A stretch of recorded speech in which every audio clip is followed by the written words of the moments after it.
Alright, what is going on, my dudes? We are back here today with Alliance War number 8 in Season 21, and we're starting this war out the same exact way we were starting the last war out with a Black Widow Clairvoyant on Path 4 in Section 1.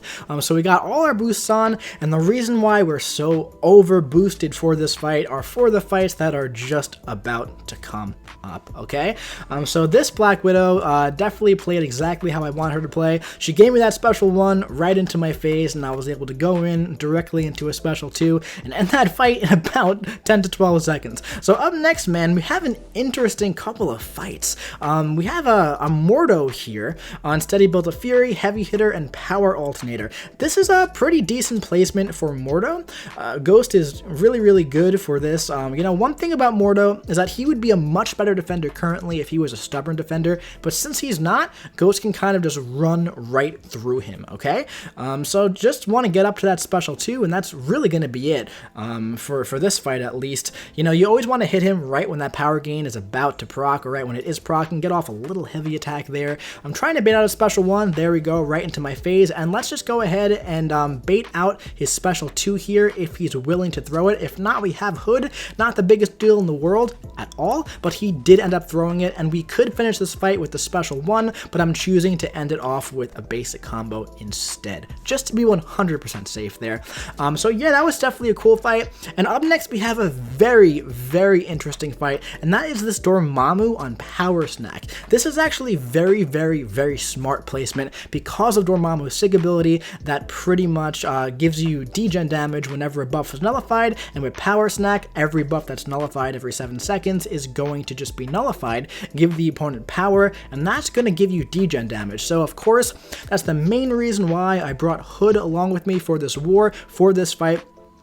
You know, it makes me very surprised that Dormammu isn't a hashtag defensive stubborn defender. I feel like he would be another really great champion for this global if he was, but here, as you could see, I tried to dex before that special 2 so that I had the cruelty. With the power boost, it brought me right back up, and we ended the fight with 2 special 2s. So yeah, that was a really great fight there, and really smart placement with that Dormammu there, I think.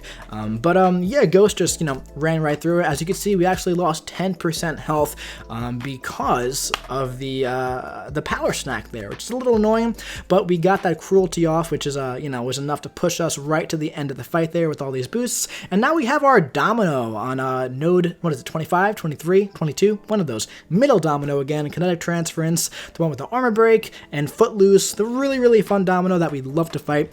You know, one thing about fighting this fight is that I actually kind of, I don't want to say I enjoy this fight because it's very difficult. It's a very difficult fight, but the more you do it, the better you get at it. And you'll see right here, I made a huge mistake. I don't know why I waited so long, but that's totally fine. Bait out the heavy attack, go for the special 2, pushes us right up to a special 3. She's at 7% health left, and why not, man? Go for the special 3, and that will end it. I remember during this fight, me and Riley were in our hotel room in Cleveland, and she was trying to show me a TikTok or something, and she was like, "You want to see this?" I was like, "Give me 1 second."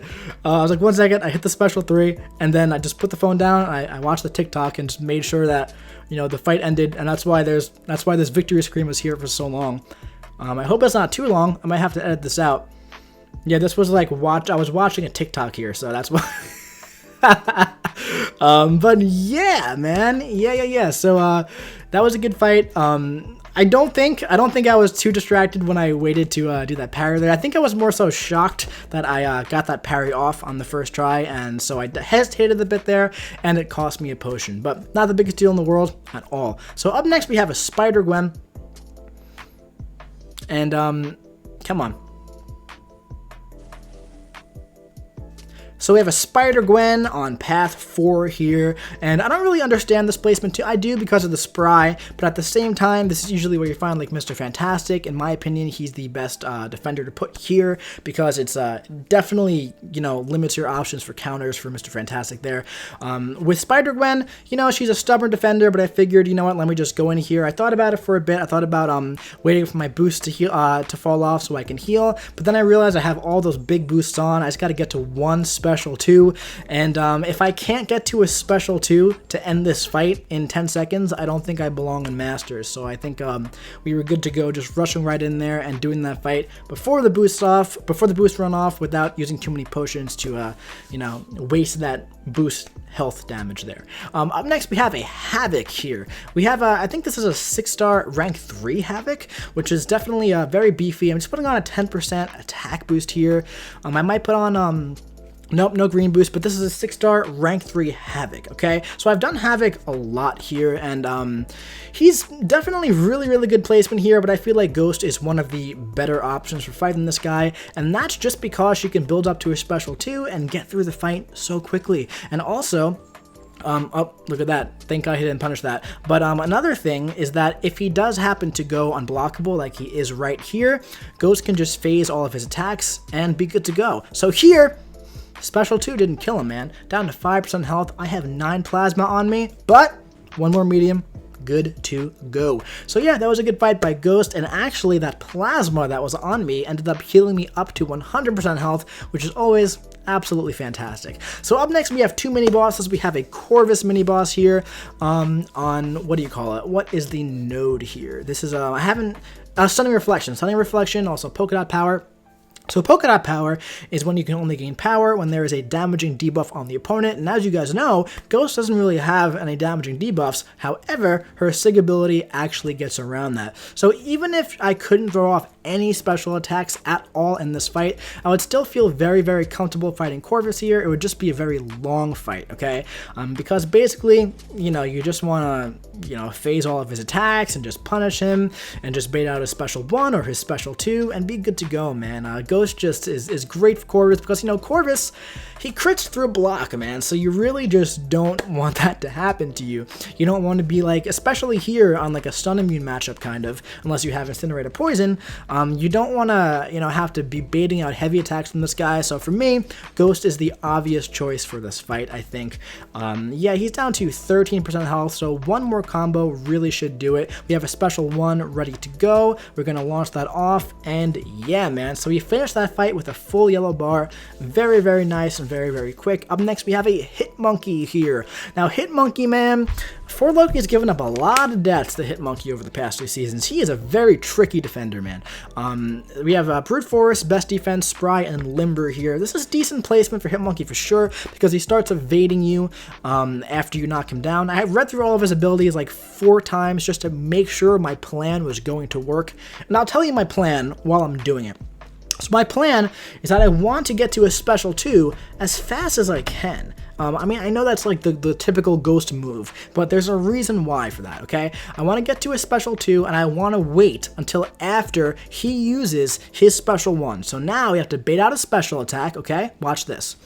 Nice. Good to go. We can go for a little parry here, go for a combo, and now we'll toss off the special 2, and when he's knocked down, he activates both his modes. But watch this, man. The biggest thing about his modes is that he has unblockable special attacks. But if those things run out, okay, before he even gets to a special attack, you don't have to worry about any of that. So for me, I like to knock him down when he's at just enough power that he won't reach his own bar of power, and then he becomes a bit of a nothing fight, okay? So when you're fighting HitMonkey, that's the way to go in my opinion. Yeah, man. So Ghost just tore right through those 2 mini bosses. I got another silver card here for this war. That is me just kicking Havok right there in the place you do not want to be kicked whatsoever. Yeah, man. 4Loki did end up winning this war, I believe. This was against SAS, the Super Andromeda Skulls. I believe that is their full name.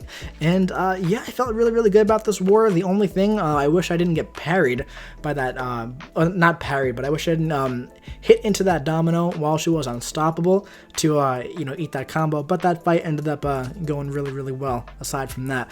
But yeah, man, let's jump over to some of those individual stats now, shall we?